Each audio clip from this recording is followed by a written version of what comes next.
Boa noite. Boa Mais noite, aqui. Não, ele fala boa noite à turma. Estamos aqui mais uma vez para mais uma conversa. Acho que essa é a quinta, né? Quinta conversa. Quinta conversa. Quinta conversa sobre a história da igreja nos seus 3 primeiros séculos. Né? O que aconteceu, o que rolou.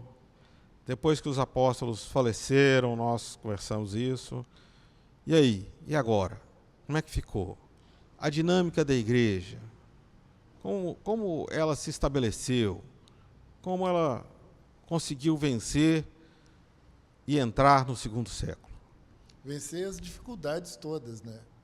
Porque desde sempre a perseguição já fazia parte da igreja. Né? Com Nero em 60, na década de 60 e no final do primeiro século. Com Domiciano, Trajano, as perseguições já faziam parte. Pelo menos 2 no primeiro século foram intensas. Grandes perseguições. Grandes perseguições. Uma lá pelos anos 60, década de 60, outra na década de 90. Isso. Foram perseguições duras, tremendas. E muita gente boa morreu nessa daí. Exatamente. Eles tinham um olhar diferente com a morte, né? Eles achavam que era uma graça. Chegou nesse ponto, porque eles tinham fé. Tinha um detalhezinho, né, Beto? Que a fé deles era maior do que a própria vida. Né? A fé em Jesus, a fé no que Tomara viria. que dê tempo, né? A gente vai até ver aqui um pouco Inácio de Antioquia, né? E ele até chega a escrever, não intercedam por mim, não intercedam. Eu estou indo lá para a Cova dos Leões, lá para Roma ser martirizado. Ser martirizado. Não intercedam por mim, não. E aqui assim seja. Deixa acontecer. Né? Exatamente. Eu estou dando graças a Deus, eu estou me sentindo abençoado por Deus por isso. É interessante até, só vou adiantar até uma coisa de Policarpo, que pela primeira vez em Policarpo, que foi logo depois da virada do século, está ali um 110 aqui em cima, isso. Policarpo, ele foi martirizado. E essa palavra mártir só foi aparecer aí, porque as pessoas eram martirizadas, mas igual você acabou de falar, não tinha essa... Está morrendo, que triste. Não, está morrendo em nome, pelo amor de Jesus. Eles até entendiam que era testemunho, né? Era um testemunho que eles... Era um testemunho que eu estou dando. Eu vou testemunhar de Cristo.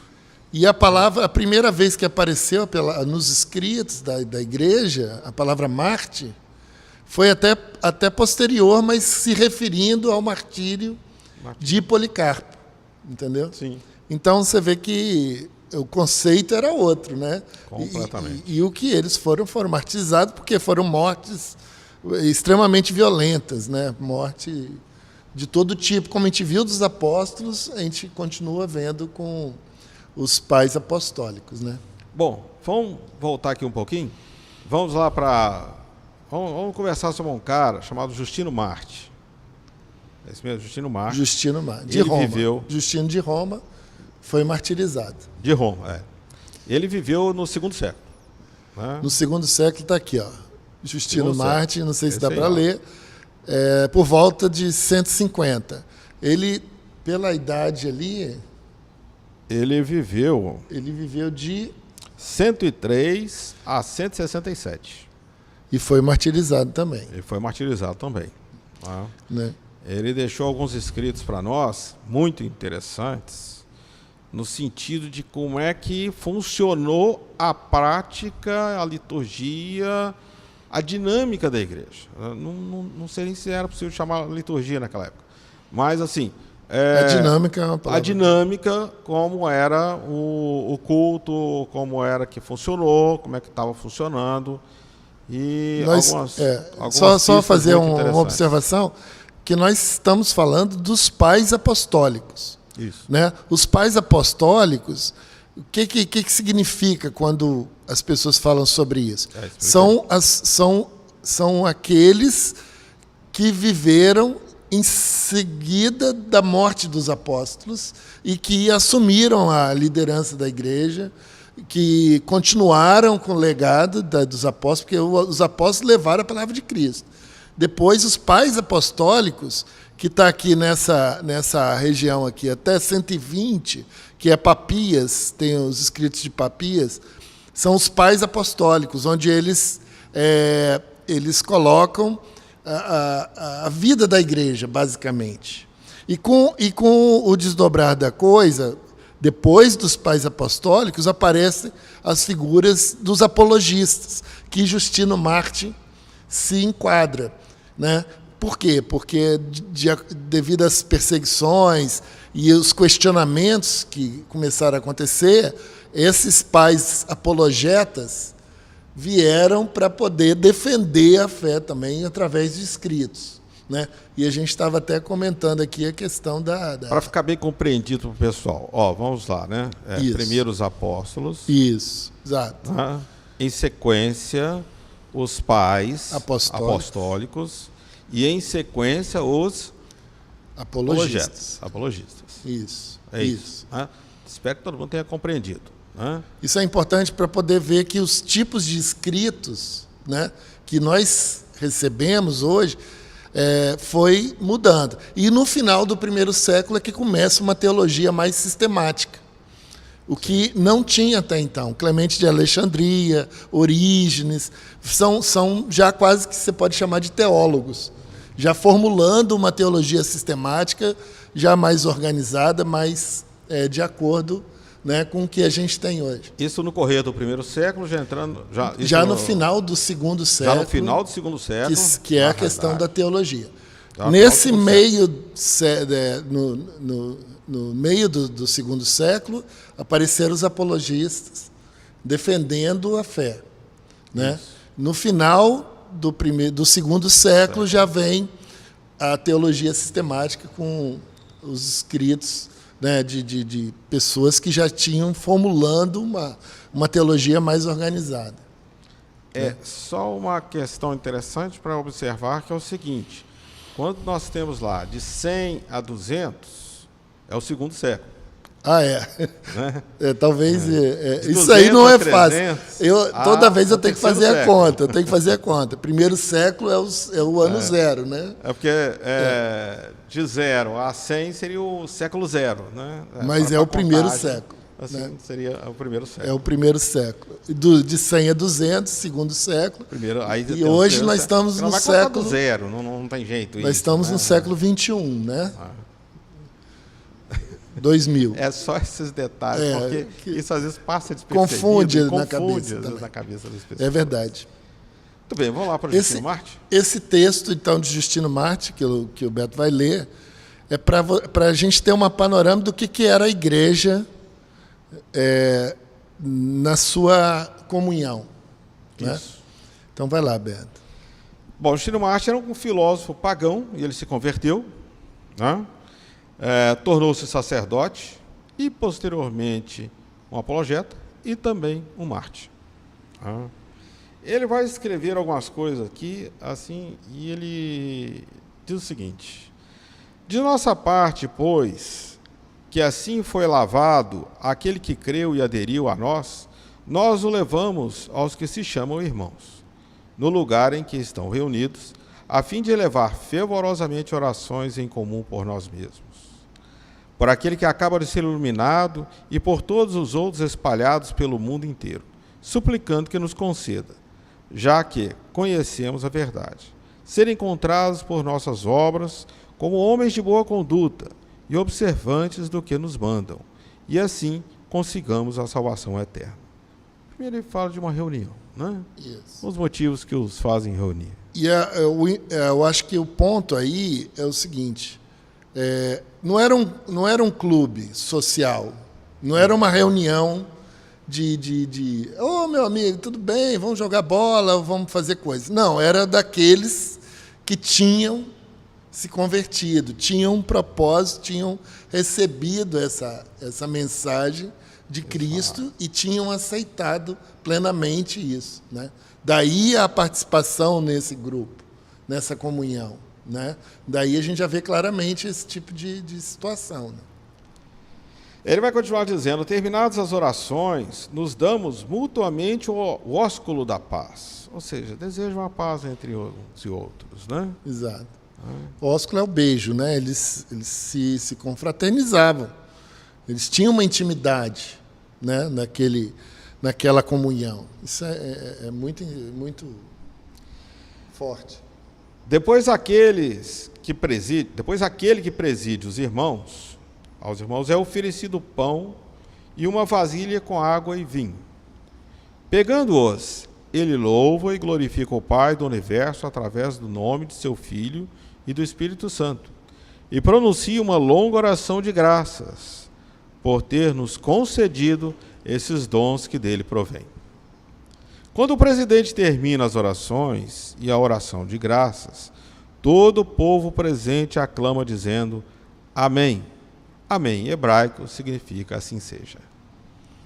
Lembrando, igual a gente comentou, Justino está escrevendo provavelmente para um público de língua latina ou grega. Sim. Né? Então, amém, ele tinha que explicar o que era o amém. Né? Ele estava fazendo uma defesa da pregação do cristianismo. Né? Ele vai descrever aqui como é que tratava, como é que funcionava a dinâmica ali do culto. Tá? Depois que o presidente deu a ação de graças e todo o povo aclamou, os que entre nós se chamam ministros ou diáconos dão a cada um dos presentes parte do pão, do vinho e da água sobre os quais se pronunciou a ação de graças, e os levam aos ausentes. Só uma observação que eu acho que é muito válida, é que às vezes nós nos preocupamos muito com as nomenclaturas. Então, ele está falando de presidente e está falando de ministros. Que, na verdade, eu acho que na cabeça dele tinha o bispo e tinha os presbíteros e tinha os diáconos. Mas ele estava preocupado em falar assim, nós temos uma liderança, temos um colégio de líderes, que são os presbíteros, e temos aqueles que ajudam na nossa dinâmica da reunião, da comunhão, que eram os diáconos. Né? Então, às vezes, a gente fica muito preso a bispo, presbítero, tá? Mas a verdade é que nós temos uma estrutura, é isso que ele está falando, nós temos uma estrutura montada, organizada e com uma liderança estabelecida. Independente do nome do cargo que se vai dar. Exato. Não é o caso. Né? Ele continua dizendo assim: este alimento se chama entre nós Eucaristia, da qual ninguém pode participar, a não ser que creia serem verdadeiros nossos ensinamentos, e se lavou no banho que traz a remissão dos pecados e a regeneração, e vive conforme o que Cristo os ensinou. Mais uma vez, né? Nomenclatura, às vezes. Eucaristia é uma palavra grega que significa ação de graças. Simples. Né? Então, a gente teria que pegar o texto original para fazer uma avaliação, para fazer uma interpretação, mas a verdade é que muitas vezes a pessoa que está traduzindo vai usar as palavras que são mais conhecidas, são mais disseminadas. Mas o certo é a gente poder olhar, se quem dera a gente pudesse ler o texto original das coisas, da Bíblia, inclusive, porque a Bíblia... O texto original, para a nossa tradução, né, Beto? Você mesmo tem algumas considerações sérias sobre questões de tradução, né? Verdade. Mas é importante esse tipo de coisa. Enfim, né? A Eucaristia seria o que nós hoje trabalhamos como a Santa Ceia, a ceia da comunhão. Exato. Né? O partir do pão, do vinho. Essa é a Eucaristia, que é a ceia. Que eles denominavam assim naquela época. De fato, não tomamos essas coisas como pão comum ou bebida ordinária, mas da maneira como Jesus Cristo, nosso Salvador, feito carne por força do Verbo de Deus, teve carne e sangue por nossa salvação. Assim nos ensinou que, por virtude da oração ao Verbo que procede de Deus, o alimento sobre o qual foi dita a ação de graças, alimento com o qual, por transformação, se nutrem nosso sangue, nossa carne, é a carne e o sangue daquele mesmo Jesus encarnado. Como a gente comentou semana passada, né, que todos esses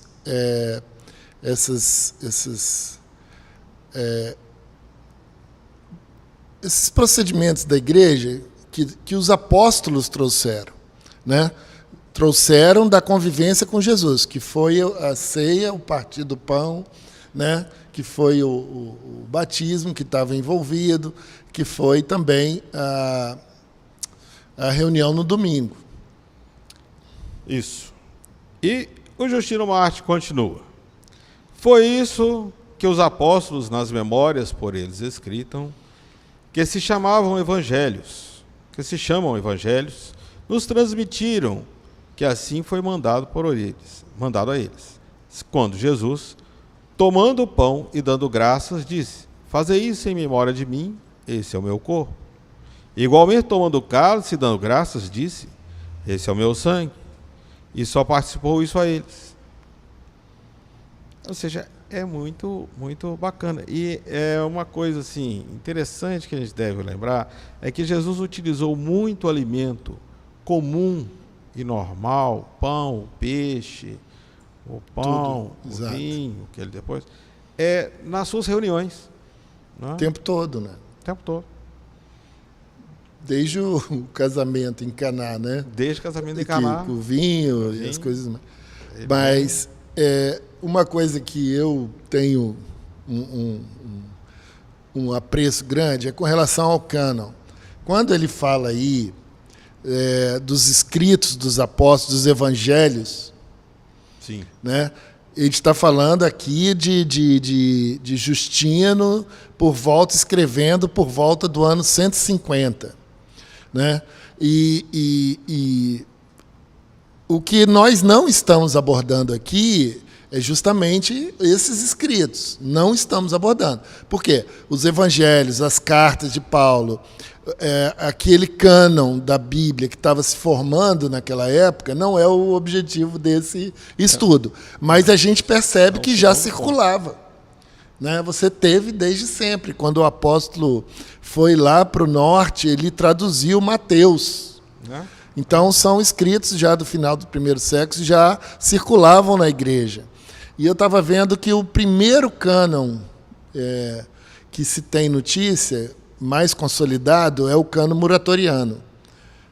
Que ele é final do segundo século, descobriram lá um cânon, e ele contém a relação, né, dos evangelhos, das cartas, de Atos, cita Lucas. Então, isso é uma coisa que não é o nosso foco aqui. Mas você vê que Justino Marte, no ano de 150, já está falando que já circulava muito, porque a palavra já estava escrita, circulando da forma que se podia. Então, os evangelhos, os escritos dos apóstolos, eu acredito quando ele fala das cartas, né, de Paulo, Pedro, João, Tiago e tudo mais, Judas até. Não. E depois ele vai conversar um pouco sobre a questão da dinâmica dominical, dinâmica seria uma liturgia, né? A liturgia. Como acontecia a reunião deles no domingo? Isso. Ele vai dizer da seguinte forma: depois dessa primeira iniciação, recordamos constantemente entre nós essas coisas, e aqueles de nós que possuem alguma coisa socorrem todos os necessitados, e sempre nos ajudamos mutuamente. Por tudo que comemos, bendizemos sempre ao Criador de todas as coisas, por meio de seu Filho Jesus Cristo e no Espírito Santo. Aqui eu queria fazer uma observação que é interessante, que eles tinham aquela ideia de ajudar o necessitado. Né? Eles tinham sempre aquele olhar assim: nós temos que ajudar uns aos outros. Aquele que estava em dificuldade, aquele que tinha mais posses, entregava para que pudesse ajudar aqueles que estavam passando. Eu não tinha, eu na minha cabeça eu vejo assim, não tinha como você estar comungando e o seu irmão do lado passando necessidade. Então, desde sempre havemos de falar, porque Atos já relata isso. Paulo coloca várias situações.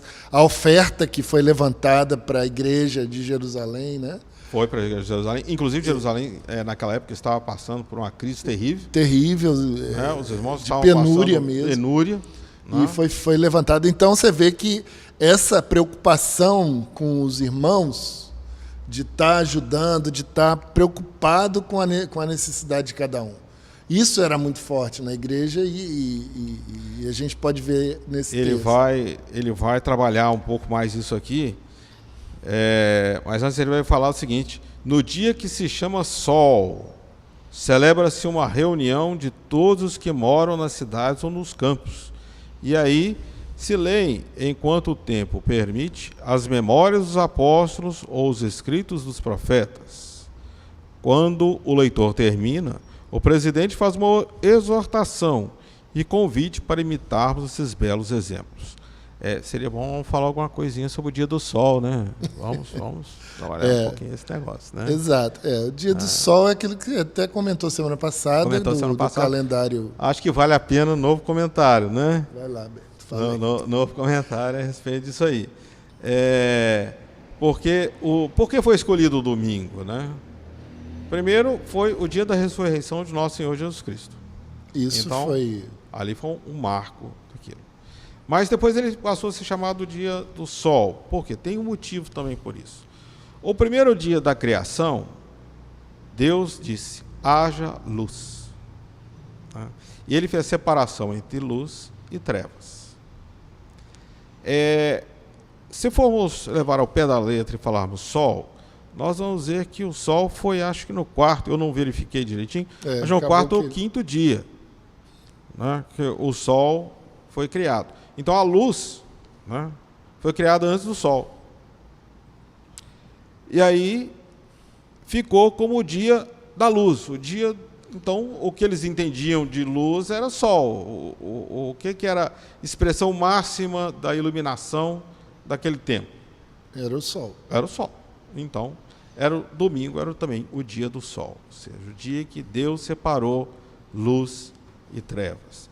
E foi também o dia da ressurreição de nosso Senhor Jesus Cristo. Por isso aqui Justino Marte e mais alguns outros apologistas vão falar sobre o dia do sol. Sempre nessa perspectiva de defesa do Evangelho, explicando para os outros qual eram os costumes, como eles procediam, como, né, acontecia essa reunião de domingo, né? Muito bem. Em seguida, levantamo-nos todos juntos e elevamos nossas preces. Depois de terminadas, como já dissemos, oferece-se pão, vinho e água.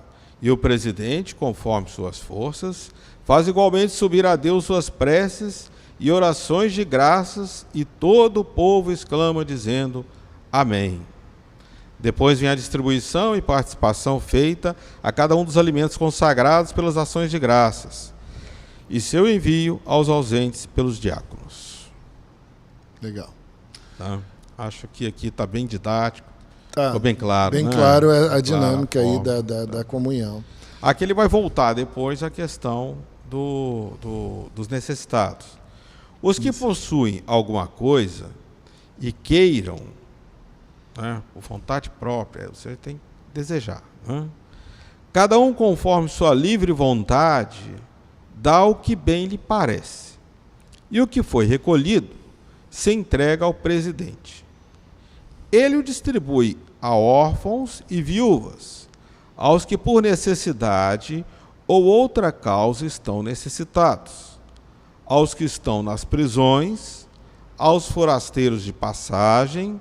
Numa palavra, ele se torna o provisor de todos os que se encontram em necessidade. Preocupação grande, né? Da igreja com relação... você lembrou muito bem, muita gente estava preso, esperando a condenação, né? Ou então a pessoa abdicar da fé para poder ser solta. Ele vai falar um negócio aqui muito... que é extremamente repetido no Antigo Testamento, a gente vê isso sempre, e Jesus sempre tratou dessa questão, que era a preocupação com os órfãos e as viúvas. Pronto. Porque naquela sociedade, ser mulher e órfão, você estava numa situação... muito difícil. Absolutamente de dependência total. De passar fome. Se ninguém ajudar, você vai passar fome. E se ninguém fosse por ti, acabou. Você não tinha como recorrer a nada. E aí a preocupação lá no início da igreja, né, a gente vai ver isso lá em Jesus preocupado com isso passa para o livro de Atos. Lucas vai nos relatar isso no livro de Atos. E isso continua, essa preocupação, sendo um mote na vida da igreja. Né?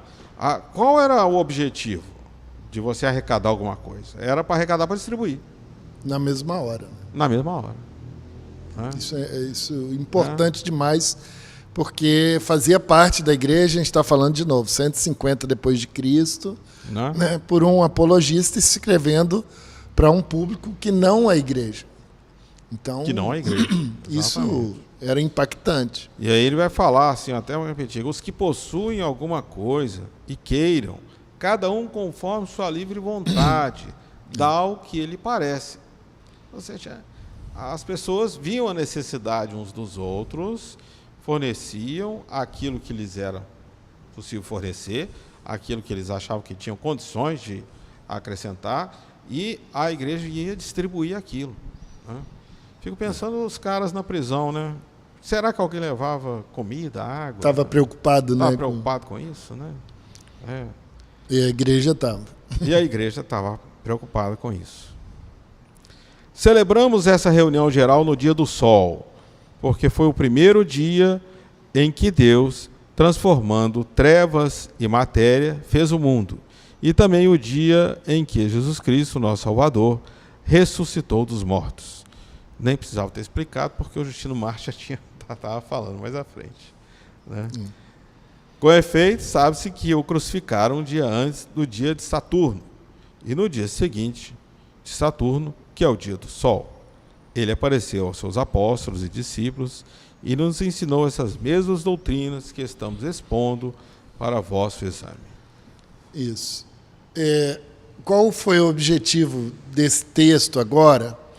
Foi preparar o caminho para as situações complexas que foram aparecendo ao longo desse tempo, que a gente está falando do final do primeiro século, início do segundo século, quando os apóstolos morreram, né, foram assassinados, martirizados, e a igreja se organiza. Então, a conclusão primeira que nós chegamos aqui nos 150, já existia uma organização muito sólida da igreja, né, na sua comunhão, nas suas relações. Isso é a primeira coisa que, em virtude disso, a gente vai começar a falar de Clemente, né? Em virtude disso, o ser humano não é uma coisa muito simples, difícil às vezes. Então, o que a igreja tinha era uma refeição que era compartilhada, né? Que tinha comunhão, e aí alguns problemas aconteceram. E pior, alguns problemas se repetiam. E pior, alguns problemas se repetiam com as mesmas igrejas. Né? Então, quando a gente vai começar a falar de Clemente, é isso, a gente vai entrar mais nesse assunto. Porque agora a gente vai voltar um pouco para falar dos pais apostólicos. E o que a gente pretende hoje, apesar que está ótimo, eu acho, fechar os principais pais apostólicos: Clemente de Roma, Inácio de Antioquia e Policarpo de Esmirna. Né? Papias, se der, a gente coloca, porque Papias, na verdade, Papias está aqui na 125, mais ou menos, em torno do ano 120. Mas a história de Papias é uma história interessante. Vale a pena depois a gente citar rapidamente. Mas a gente está falando agora dos pais apostólicos: Clemente, Inácio, Policarpo. né? E a gente vai ver que esse é um aspecto. O outro aspecto que eu acho que esse texto levantou é que eram reuniões reservadas. Eram reuniões reservadas.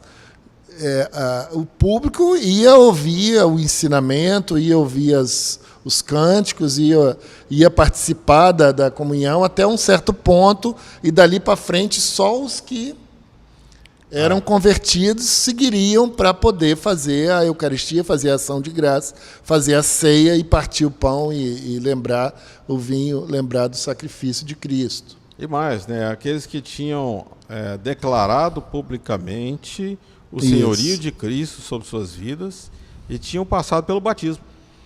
Exatamente.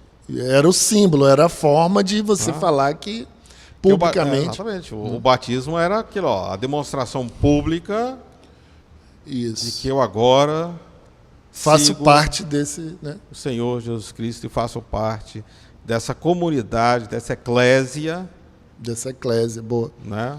Exato. Assembleia, desse ajuntamento. Dessa igreja, se você quiser, por né? fim, né? E por fim, A palavra da que igreja, deriva a igreja, né, vem da eclésia, eclésia. que quer dizer, na verdade, assembleia. Né? E que vamos juntos, declaramos obediência ao nosso Senhor Jesus Cristo Isso. e vamos ser testemunhas da sua ressurreição. Então, o ponto, agora só para fechar esse raciocínio, é que é o seguinte, o povo que estava de fora ficava ouvindo assim, eles se beijam, eles ajudam as crianças, eles ajudam as viúvas, eles fazem um ritual lá de partir o pão, e esse pão é a carne, e o vinho é o sangue. Isso começou a circular na sociedade em torno, e o povo falou assim, esse pessoal é estranho, porque eles não sabiam o que estava acontecendo lá dentro, era uma curiosidade geral. Então, são esses dois pontos. A igreja fazia uma refeição, fazia a ceia, e as pessoas de fora, né, não entendiam direito o que estava acontecendo. É porque, na realidade, parece que eles faziam uma refeição mesmo, né? Era uma refeição. Era tipo um junta-prato, e todo mundo chegava, trazia isso tudo. Perdurou muito tempo na igreja. Num determinado momento, eles paravam, e aí sim, fazia o presidente, como diz ali o Martinho Justo, o presidente, o bispo, o ancião mais que estava no comando, fazia a ceia. Né? Exatamente. Ele pegava o pão, e fazia todo... pegava o vinho, parava, e aí sim, eles procediam então, de forma reservada. De forma reservada. Então são esses dois pontos que a gente vai ver, e a perseguição era... existia a perseguição desses que seriam canibais. Chegou-se ao ponto de falar que os cristãos eram canibais, porque comiam criancinhas, tinham um ritual macabro de carne e sangue, né? Então a gente vai ver que tem toda uma explicação lógica pelo desenvolvimento das coisas, que eram os pais apostólicos e os pais apologistas. Os apologistas são exatamente, entram nesse ponto. Como começou um burburinho muito maluco a respeito dessa questão, os apologistas vão explicar, gente, não tem nada disso. Né? Deixa eu explicar como é que funciona. O texto de justiça. Como é que funciona. Isso serve para nós hoje, para a gente saber o seguinte, como funcionava. Perfeito, né? Então você vê que até isso foi importante. Providência do Espírito Santo nesse sentido, né? Levantar os apologistas para explicar para os pagãos, provavelmente para governadores, procônsulos. Porque as apologias eram... os destinatários das apologias eram esses caras de alto comando, né? E explicar para eles, olha, não acontece nada disso. Explicar como é que nós fazemos aqui. É dessa forma simples. Né? Então, você vê que tudo isso está interligado, né? E a igreja segue crescendo, segue se consolidando no meio da população, né? E crescendo cada vez mais, né? Pronto. Isso. Clemente Agora, de Roma. Clemente de Roma. Clemente de Roma, pai apostólico. Viu, gente? Muita gente acha que ele não é Clemente que foi citado por Paulo na carta de Filipenses, se não me engano. 4:3. 4:3. Muita gente acha que não é, mas tem muita gente da hoje, época com peso pesado que confirma isso, né? É verdade. Há uma divisão sempre, né? Porque a gente não tem uma fotografia de Paulo do lado de Clemente, um selfie, né? De Clemente tirando uma foto com... E ninguém tinha CPF naquela época. Ninguém tinha CPF. E certamente uma coisa que a gente tem como referência é que a idade de Clemente, ele viveu do ano 35 ao ano 100, mais ou menos. 35, Jesus já tinha morrido. Os apóstolos estavam aí. O Pedro e Paulo foram morrer em 67, 68. A perseguição de Nero. Então, Clemente era muito novo quando conheceu Paulo. Mas você vê que era uma pessoa extremamente atuante na igreja. Desde novo. Então... abraçou a fé com força e ali permaneceu. Então, assim, baseado nessas conclusões periféricas, né, que o pessoal assume que realmente era uma pessoa que estava acompanhando Paulo. E por ele ser de Roma, ele nasceu em Roma e morreu até em outro lugar, que é uma cidade mais afastada, mais para a Ásia ali e tal. Ele era de Roma, cresceu, muito provavelmente conheceu Pedro também. Né? Sim. Ele teve um contato grande com Pedro, né? E a história, já falando da história, ele era uma pessoa desde sempre convertido, com fé, com participação, atuante. E a gente vai ver que uma tradição que leva junto com Clemente, que apesar de Paulo citá-lo, existe uma tradição de que Pedro o indicou para ser o bispo de Roma. Já novo ainda novo, Pedro falou assim, Clemente vai ser o bispo aqui da igreja. Eu vou deixar ele como presidente da igreja. Eu vou deixar ele como líder da igreja, né? Apesar da pouca idade, ele é uma pessoa extremamente capaz. Essa é o que se tem como tradição. E a tradição diz que Clemente, com humildade, ele também falou assim, não, eu acho que ainda não estou preparado para isso. Não estou preparado. Né? E depois ele se tornou bispo de Roma, né? Que foi... O terceiro. Só o terceiro, né? Bispo de Roma. Então, a gente vê que era uma pessoa extremamente preocupada, né? Consciente e atuante. Né? E abriu mão de ser o bispo, né? Apesar de que, naquela época que estava se formando, não existia esse poder, né? Que a gente associa também. É outra coisa importante da gente discutir, conversar, que a gente fala assim, o bispo, o presbítero, não diminuindo, porque eram a liderança, eram as lideranças da igreja. Eles que estavam levando ali. Mas eu estou querendo fazer uma referência ao poder que emana disso, né?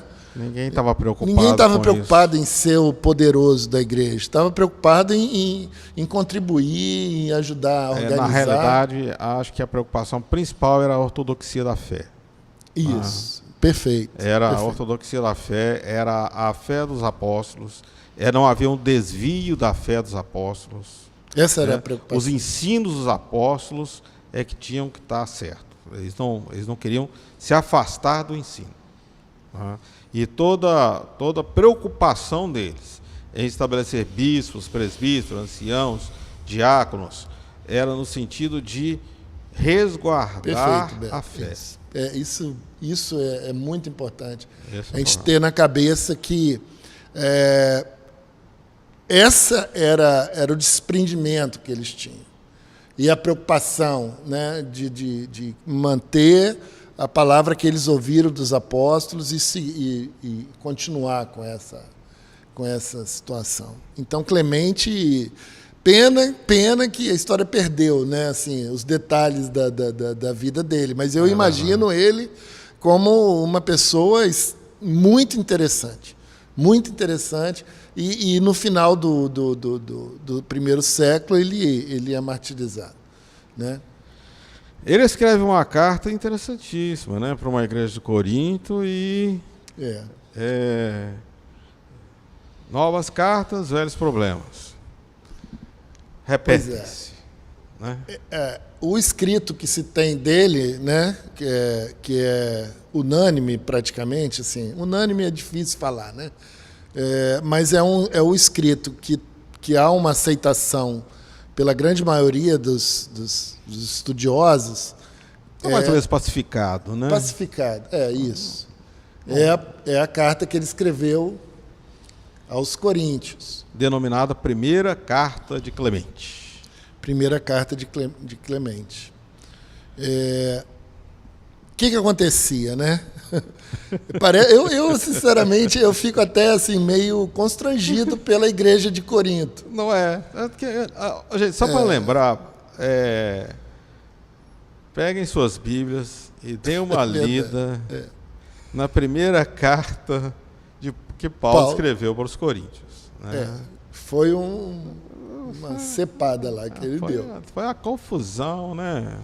Lá a gente estava falando da Eucaristia, vou até chamar de Eucaristia, né? Como tá lá. Ação de graça, ceia. Ação de graça, ceia. O que aconteceu lá em Corinto? Que foi um absurdo. Fizeram da Santa Ceia, da Eucaristia, verdadeiros banquetes sem noção.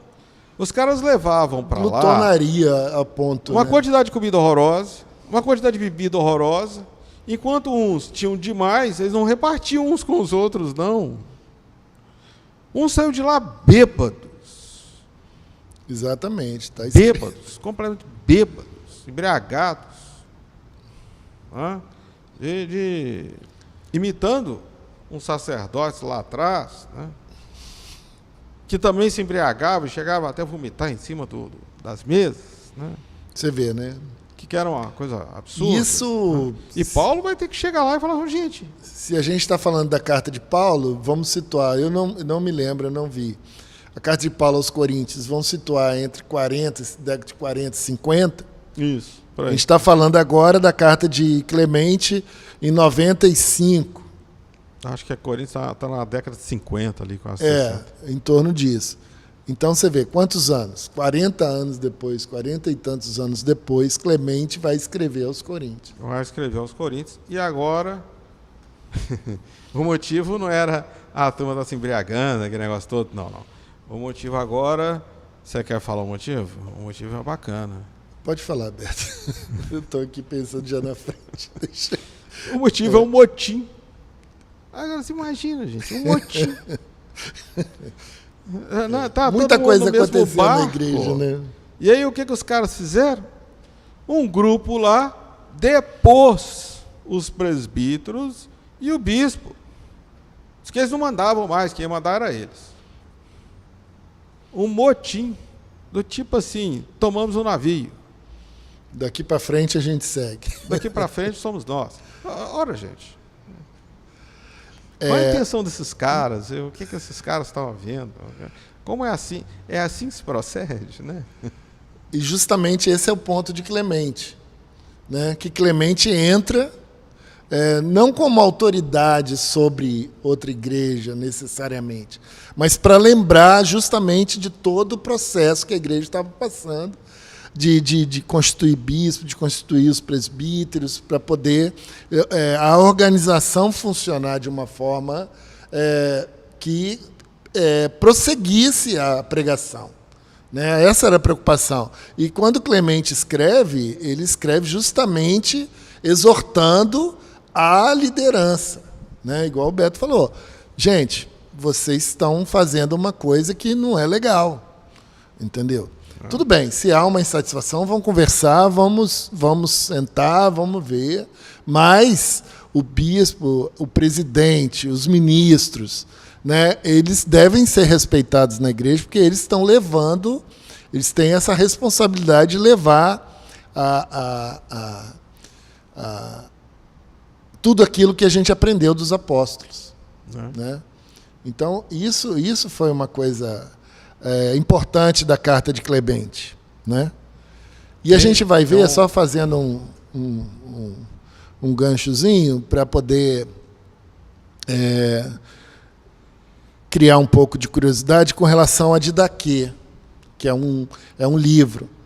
A Didaquê é um livro, é um escrito muito antigo, a gente vai falar mais sobre ela de novo, que a preocupação da Didaquê era com a Eucaristia, com o procedimento da igreja. Ele não estava preocupado se tinha o presidente, se não tinha.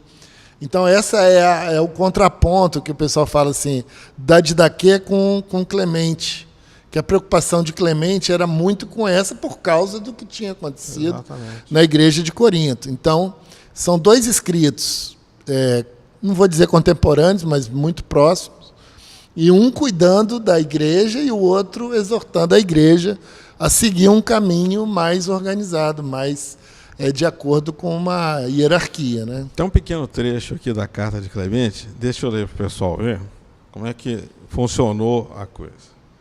Clemente vai dizer assim para os coríntios: por causa das desgraças e calamidades que repetindo e continuamente se abateram sobre nós, talvez estejamos a tratar tardiamente dos acontecimentos que se deram entre vós, meus caros, e daquele motim não conveniente a eleitos de Deus, iniciado por algumas pessoas irrefletidas e audaciosas, de uma forma sórdida e ímpia, surgido de tal ponto de loucura, que vosso nome, dantes estimado, acatado e celebrado por todos, fosse seriamente manchado. Ora, quem é que esteve entre vós e não elogiou vossa fé extraordinária e firme? Quem não admirou vossa piedade consciente e suave em Cristo? Quem não louvou a tradição da vossa hospitalidade generosa? Ou quem não vos felicitou por vossa doutrina perfeita e segura? Fazíeis tudo sem distinguir as pessoas e andáveis dentro dos preceitos de Deus, sujeitando-vos aos vossos guias e respeitando devidamente os vossos anciãos. Aos jovens, transmitis conceitos prudentes e honrosos. Às mulheres, recomendáveis para que cumprisse todos os seus deveres com consciência irrepreensível, de forma santa e pura, amando convenientemente seus maridos, e ainda as ensináveis a administrar a vida doméstica dentro das normas de obediência e da mais absoluta discrição. Veja que Clemente entendeu que aquilo que aconteceu lá em Corinto era um verdadeiro absurdo, um descalabro. Era algo sem precedentes. Ele vai falar de forma sórdida, ímpia, surgida a tal ponto de loucura. Tá? Seu nome foi para a lama.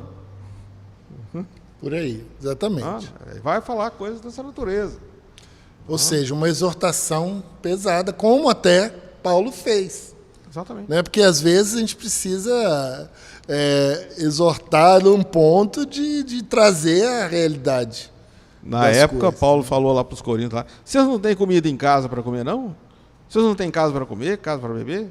Vocês têm que vir aqui para o meio do ajuntamento, da eclésia, e fazer essa bagunça, esse tumulto, essa baderna, essa orgia? Distorcendo o objetivo da coisa. Completamente. Né?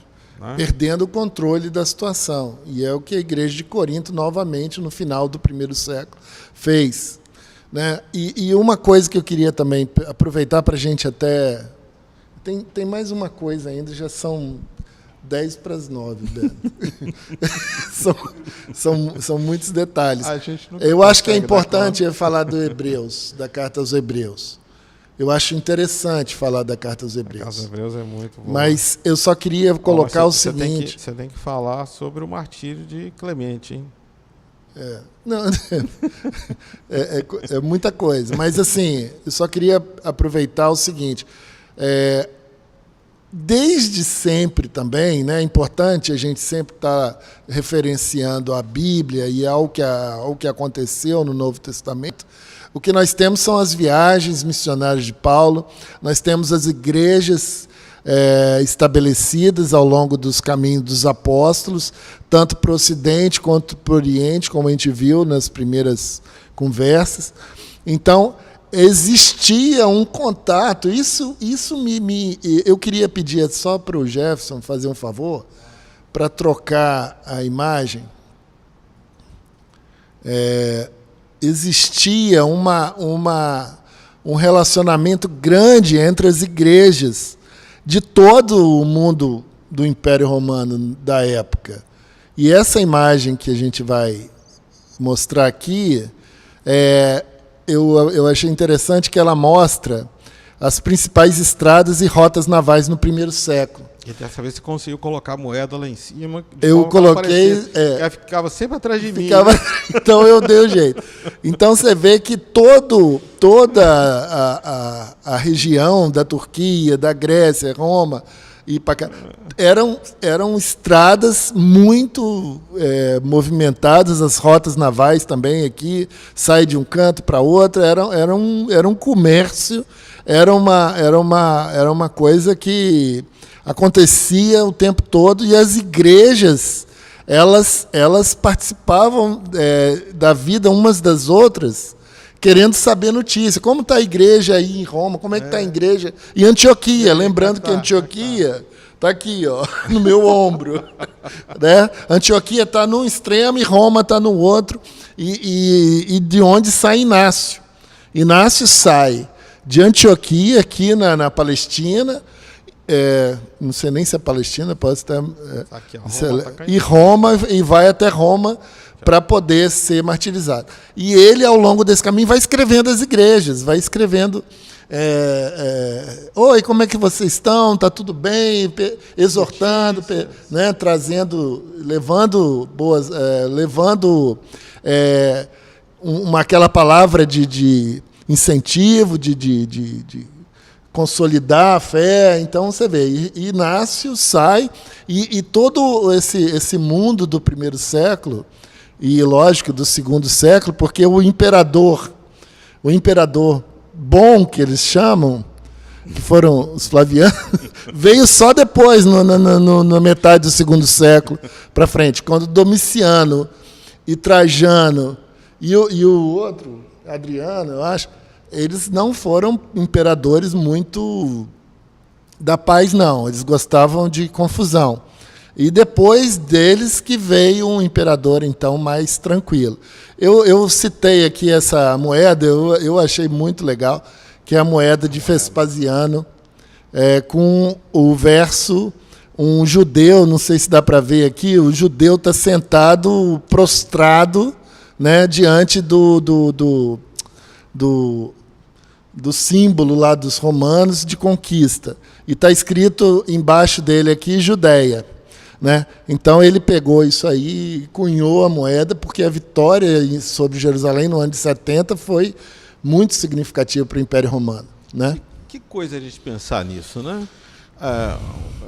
Que importância foi isso, né? Eles deram uma importância enorme a esse negócio. Deram. Eu fico imaginando a problemada que esse povo dava para Roma.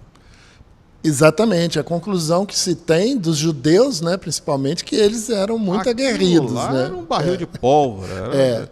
Você tem a fortaleza de Antônia dentro de Jerusalém, já mostra, né? Já mostra que o negócio não era pouca coisa. Pouca né? coisa. O soldado romano tinha que estar lá vigiando lá de cima lá, o tempo todo.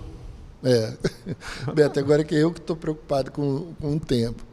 Eu acho que Clemente vai ficar um pouquinho para Inácio para a semana que vem, mas eu acho que a questão da carta aos Hebreus, sim, né? A carta aos Hebreus é a carta aos Hebreus, né? Não tem um autor declarado. Então há uma especulação muito grande sobre o autor da carta aos Hebreus na Bíblia, né? Muita gente acredita pela proximidade da gramática usada, das palavras e tudo mais, com a carta de Clemente aos Coríntios, né? Então, eles fazem uma associação assim, poxa vida, o estilo da carta aos Hebreus é muito parecida com a carta aos Coríntios. Então, talvez seja Clemente. Ou não, ou talvez o próprio Paulo tenha escrito. É lógico que tem a corrente mais conservadora, prefere acreditar que Paulo escreveu a carta aos Hebreus. Mas você vê que ela entrou no cânon como uma carta sem um autor definido. Então, sempre houve uma disputa. Essa é uma coisa interessantíssima, né? Ela entrou sem um autor definido. Porque pelo menos todas as outras tinham assim, mais ou menos um autor definido. Um autor definido ou uma carga atrás dele. Uma carga atrás dele, uma tradição, alguma coisa que já... No caso da carta aos Hebreus, era atribuído a alguém, no caso da carta aos Hebreus. E só um detalhe assim, de Hebreus que me chama a atenção, por que não aos judeus ou aos israelitas? Porque o significado de Hebreus, gente, para quem não sabe, é escravos. Aí fica. Você muda a visão, escravos, né? Você muda a visão que você tem da carta, né? Muda-se completamente a visão. Aos escravos. Quem era chamado de hebreus? Hebreus eram os que saíram do Egito. Eles eram hebreus. Escravos. Exatamente. O povo que foi liberto. Aí todo mundo que for ler Cartas Hebreus agora, lê pensando nisso, tá? E a última tradição, que é menos forte, que é o próprio Lucas tenha escrito, né? Porque Lucas está ligado aos apóstolos, está ligado a Paulo e tudo mais, né? Então, mas o fato único que eu acho que é interessante é que Clemente é uma força assim, né, de possível autor. Ou seja, da carta aos Hebreus. Há muitas indicações que talvez Clemente seja o autor da carta aos Hebreus. Então, eu acho que é uma curiosidade interessante. Muito. Infelizmente, Bento. Eu acho que a gente para aqui hoje, né? Semana que vem a gente já entra com o Inácio e com o martírio de Clemente. Vamos deixar o martírio de Clemente para... Eu acho. Porque senão vai ficar... Porque senão vai ter que falar muito rápido, né? A gente vai falar muito rápido e eu acho que o grande... Muito obrigado, Eric. Pelo comentário. Isso. Eu acho que você podia até terminar dessa forma, né, Beto? Conclamando o povo a participar. Aliás, a gente está vindo aqui hoje, gente, falando assim, participem. O Aloísio comprou 3 livros e está querendo bolar um sorteio, né, Luiz? Comprou 3 livros, está querendo bolar um sorteio, né? Como é que nós vamos fazer para distribuir esses livros? Ou deixar na igreja para quem quiser pegar para ler, depois devolver. Várias possibilidades. Aí nós vamos começar a fazer uma biblioteca. Pronto. A melhor forma, de repente, né?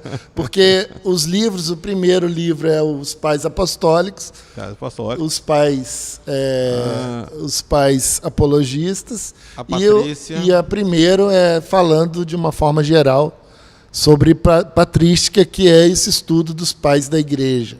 Patrística, né? Patrística. Não tem nada a ver com a Patrícia, não. Não, Patrícia está longe aí, no caso. Então, são 3 volumes que eu achei super interessante. E para despertar essa curiosidade das pessoas poderem ler os textos. Porque agora a gente vai basear muito nos textos, né? Nos apóstolos a gente já conhece a Bíblia, a gente já leu. Agora, essas pessoas, né? Eles escreveram e são baseados nela, e elas é que vão trazer o conteúdo que a gente está, né, que nós nos baseamos. Então, Clemente, primeira carta aos Coríntios, a Didaquê, porque é um ensino dos apóstolos, dos 12 apóstolos, Papias e todos eles, Inácio e Policarpo e tudo mais. Enfim, participe com a gente aí, mandando alguma coisa. Nós estamos tentando bolar, vamos tentar essa semana colocar alguma coisa no site. né? De alguma forma, disponibilizar um material que... Vamos tentar trabalhar um espaço no site, depois nós vamos apresentar o site aqui para vocês, o cantinho do site, lá onde está o nosso material, para que vocês possam começar a ter acesso e comentar, e deixar dúvidas, indagações, perguntas, e até mesmo discordar da gente, né? Pode discordar, fica à vontade, não tem problema. A gente estuda, né? Assim, dentro do possível, mas saber tudo ninguém sabe. Então, seria ótimo a participação, até questionando, e a gente está disposto a qualquer coisa. Vamos orar. Obrigado, Senhor, por essas oportunidades que o Senhor tem aberto. Muito obrigado, Senhor, por mais esse momento que a gente pode estar anunciando, ensinando o Teu Evangelho. Essa graça que o Senhor deu ao pessoal lá do primeiro século, do segundo século. Obrigado por essa graça até hoje, Senhor. Em nome de Jesus. Amém.